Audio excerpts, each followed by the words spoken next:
अब आपको दिखाते हैं भैरव का स्टेशन किस तरह से दरअसल अपनी ड्यूटी करते हैं और इनका जो बिल्कुल वो भी किस तरह से करते हैं और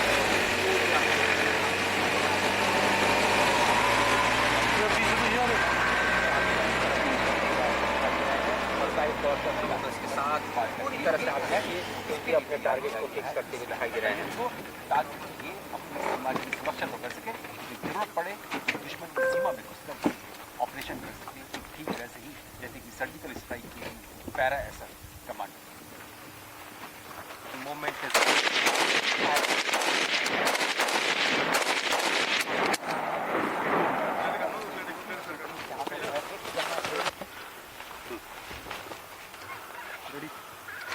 ये जो भैरव कमांडोज हैं ये दरअसल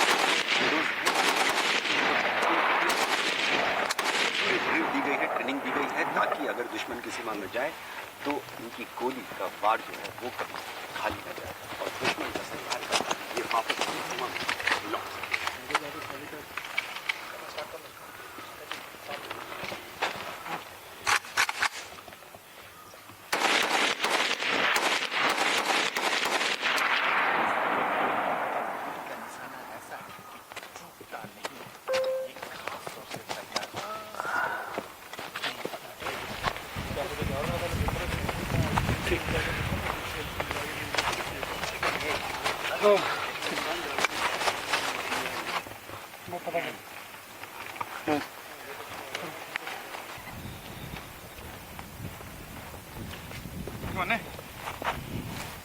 कैसे हैं आप?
साइट लगाया गया है, नाइट विजन डिवाइस है और मल्टीपल लेवल फायरिंग यहाँ पर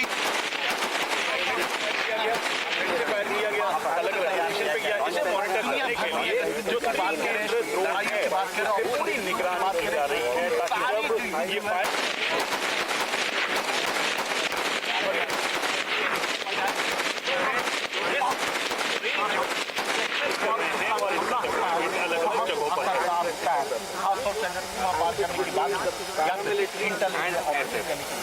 all of this being done in a way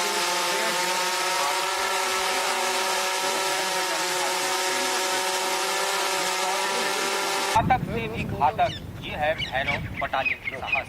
और इस साहस को यहाँ हम आपको इस टैलेंट में दिखा रहे हैं जहाँ पर दरअसल दुश्मन के तमाम स्नाइपर को नजरअंदाज करते हुए इस कैमोफ्लेज के अंदर देखिए यहाँ पर दरअसल जो क्यों बनाया गया कैमोफ्लेज का काम कर रहा है क्योंकि दिन में जब कैमोफ्लेज नहीं काम करता तो इनको क्यों खड़ा गया? घातक कमांडोज भी थे लेकिन ये इसकी तैयारी की गई है। दरअसल जो पैरा स्पेशल फोर्सेस जो कमांडोज होते हैं उनकी खास जो तैयारी की जाती है उनके पास जमीन से लेकर आसमान और पानी में भी ऑपरेशन करने की महारत हासिल है। लेकिन ये जो है ये सिर्फ जो जमीन भैरव कमांडोज, स्पेशल ऑपरेशन की ये कमांडोज अब अलग अलग जगहों पर तैनात होंगे।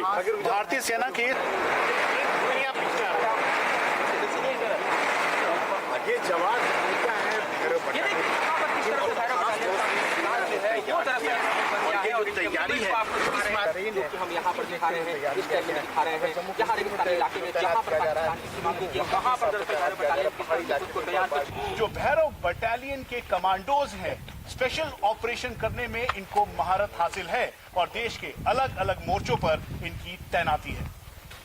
सेना के भैरव बटालियन, जिनके हाथों में आप देखिए तो अत्याधुनिक हथियारों की ताकत है, जिनके शार्पनेस और सरप्राइज अटैक की ताकत इतनी बड़ी है क्योंकि साथ ही आप देखिए तो आरएल यहाँ पर आपको दिखाई दे रहा है। इसके अलावा आप देखिए तो इनके हाथों में दरअसल स्नाइपर के साथ साथ तमाम ऐसे हथियार अटैक करते हुए दुश्मन का संहार करते हुए दरअसल सत्य की जीत को सुनिश्चित करता है। वो दरअसल हमारे साथ इस वक्त आपको इस टेरेन में दिखाई दे रहा है।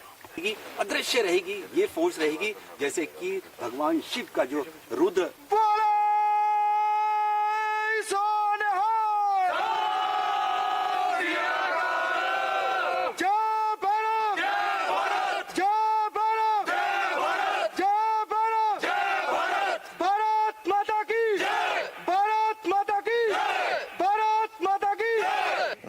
So my first question is, how does Bharat Battalion fit into the Indian Army's broader modernization efforts? As such, we are aware that this particular decade has been named as a decade of transformation. In the same chain of things, the Bharat Battalion also raised, and this battalion is not only capable of taking any conventional operation, but it is also equipped with the modern weapon, modern warfare system like drone warfare, cyber capability, info warfare. So this battalion is completely modernized and we are equipped with latest weapon made in India. And how is Bharat Battalion structured differently from traditional infantry battalion, and what specific missions is your battalion prepared for? Like infantry battalion is there for conventional operation, also they are undertaking lot of other operation. But this battalion has been raised as a small team concept, and we are working that small team should be heavier on the larger enemy. That is with the stealth, surprise and shock action. We will achieve it, and the principle of this battalion is stealth, information and discipline. And what is the insignia of your battalion and what it implies? As you can see, this is what we call it Balidan for the Bharat Battalion, and this signify once one individual complete his probation training, then we give it. So it has to be earned. It will not be given like this. So one has to go through the physical training, mental endurance, and he has to also be capable enough to understand the modern weapon and technology. Then only he will be fit into the Bharat Battalion. So it signifies that it is a symbol of infantry and the symbol of danger. So there is this force, you can take it as a invisible force which have no fear and can operate in any kind of domain and terrain. And how does it different from the special force? Let me tell you, there is no difference, and we are multi-domain operationalized and multi-domain specialized battalion. So we can operate in all kind of terrain. The SF, which is for the strategic operation, and we are there. Whatever task will be given to us, we will undertake that operation. And is there any difference difference in training between your battalion and SF or infantry? Let me tell you, it is the continuity which implies in the training, let it be SF, infantry or the Bharat Battalion. As we are equipped with lot of modern weapon and technology, so we are trained on those modern weapon system as well as on the modern warfare system which includes cyber, drone and info warfare. So that is only the training which make us different from the other. Otherwise everything is same. And you will have also capabilities to incorporate space technology as well, I guess. So if you can elaborate on different technology which you can use during your operation. Let me tell you, this entire warfare which is modern warfare, it will be fought in all three space, let it be space, air, ground or the underground. So this battalion is capable enough of taking any kind of operations which will be given to us, and all those technology which will enhance our capability to undertake any operation inside the border and within the border. सबसे पहले बताइए, जो है battalion बना है Indian army का जो modernisation effort है उसमें किस तरीके से ये फिट बैठता है, और जो ट्रेनिंग है या टेक्नोलॉजी है वो कैसे आप लोग यूटिलाइज कर रहे हैं? सबसे पहले मैं आपको बताना चाहता हूं कि मैं बहुत ही गर्व महसूस करता हूं भैरव बटालियन का हिस्सा होने पर। और ये बटालियन जो बनी है इसका एम बड़ा क्लियर है। ये मल्टी डोमेन स्पेशलाइज्ड बटालियन है जो कि किसी भी प्रकार के डोमेन में, किसी भी प्रकार के टेरेन में, किसी भी प्रकार के टास्क को अंजाम देने के लिए काबिल है। और इस बटालियन के लिए हमने काफी दिन रात मेहनत करने के बाद फिजिकल एंड्योरेंस में, मॉडर्न वेपन सिस्टम के लिए मॉडर्न टेक्नोलॉजी जिसके अंदर cyber, drone warfare, info warfare, इन सब में महारत हासिल की है। और आज मैं पूरे विश्वास के साथ कह सकता हूं कि भैरव बटालियन समय मिलने पर किसी भी प्रकार के ऑपरेशन को अंजाम देने में बखूबी काबिल है। एक बार जो सवाल उठ रहा है कि जो स्पेशल फोर्स है, जब हमारे पास पैरा एसएफ है ही, घातक है, तो भैरव की जरूरत क्यों पड़ी और कैसे भैरव अलग है इन सब से? हमारे पास जैसा कि आपने बताया घातक है। घातक एक इन्फेंट्री का अभिन्न अंग है और उसकी जो नफरी है वो एक प्लाटून की नफरी होती है, जबकि स्पेशल फोर्स स्ट्रेटेजिक लेवल पर काम करने के लिए बनाई गई है। उसके बीच में जो गैप था उसको पूरा करने के लिए भैरव बटालियन को बनाया गया है, जिससे कि हम और डीप तक एनिमी के अंदर जाकर ऑपरेट कर सकें और दुश्मन को बर्बाद कर सकें। तो तीनों फोर्सेस आपस में सिनर्जी के साथ काम करेंगी, आपसी मेल मिलाप में काम करेंगी और भारतीय सेना को और बल में देंगी। जो प्रतीक है आप लोगों का, उसके बारे में अगर आप बताएं, कोबरा है, उसके बारे में अगर आप डिटेल से बताएं, मकसद क्या है और किस तरीके से एक जान फूंकता है आपकी बटालियन में, आपके लोगों में? प्रतीक ये सिर्फ न केवल चिन्ह है, बल्कि ये दर्शाता है कि ये जो कमांडो आपके सामने खड़ा है इसने अथक ट्रेनिंग और मेहनत के बाद इसको पाया है। ये प्रतीक हर व्यक्ति को नहीं मिलता है जो प्रोबेशन को पूर्णतः कंप्लीट करता है, जिसमें फिजिकल एंड्योरेंस ट्रेनिंग है, उसके बाद मेंटल रोबस्टनेस है, साथ ही में मॉडर्न वेपन सिस्टम और टेक्नोलॉजी के ऊपर है, जो उस समय महारत हासिल करने के बाद इस चिन्ह को प्राप्त किया जाता है। और इस चिन्ह का बड़ा सिंपल सिग्निफाई करता है। ये एक इसका डैगर जो कि इन्फेंट्री का प्रतीक है और साथ में कोबरा जो कि मौत का प्रतीक है यानी काल। तो ये दोनों मिला के डैगर और कोबरा से हम कह सकते हैं कि भैरव दुश्मन का महाकाल है। आखिरी सवाल, आप लोग की जो ट्रेनिंग हुई है किस किस थिएटर एरिया में आप ऑपरेट कर सकते हैं? वो ट्रेनिंग आपको सक्षम बनाती है कि जो दुश्मन है उसके लिए आप काल बन के उभरें? भैरव जो है, जैसा कि मैंने बताया, मल्टी डोमेन और मल्टी टेरेन में काम करने के लिए काबिल है। तो हम किसी स्पेसिफिक टेरेन के लिए नहीं, बल्कि जो भी टेरेन, चाहे वो माउंटेन वाला हो, चाहे वो रिवराइन टेरेन हो, चाहे वो कनाल या ओआरटी बेस्ड टेरेन हो, चाहे वो सेमी डेजर्ट बिल्टअप एरिया हो, चाहे डेजर्ट इलाका हो, हम सब में काम करने में सक्षम है और हमें सभी टेरेनों की ट्रेनिंग दी गई है। सिखलाई के हिसाब से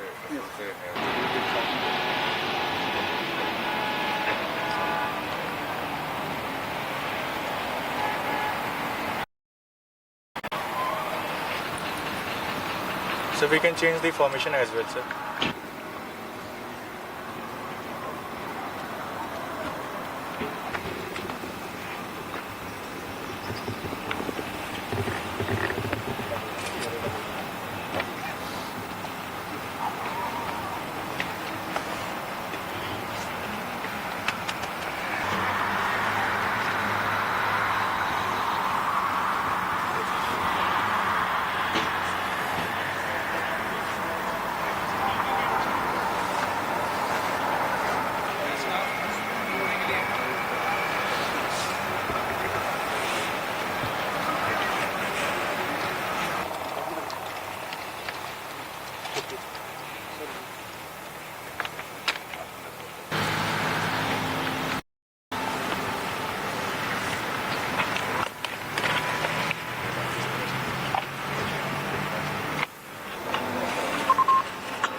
वो 3-3 वाली पोस्ट है।